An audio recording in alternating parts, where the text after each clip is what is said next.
এটা প্রত্যেকে এক একটি শব্দের দ্বারা গঠিত বাক্য, মানে সিঙ্গেল। মানে আমি যে বাক্যটা বলছি সেটা এক একটা আলাদা আলাদাভাবে গঠিত হচ্ছে। 2 পদের বাক্য, শিশুটি হাসে, দুটো।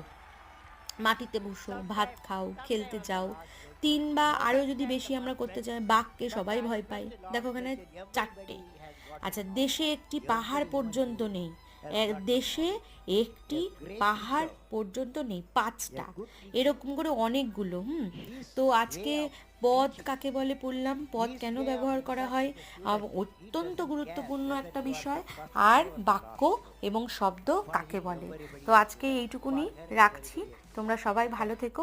আগামী দিন আমি তোমাদেরকে শেখাবো ব্যাকরণের আরও একটি বিষয়, খুব গুরুত্বপূর্ণ একটা বিষয়, যাতে তোমরা সহজেই নিজেরা লিখতে পারো এবং পড়তে পারো, বাংলা নিয়ে কোনো অসুবিধা না হয়।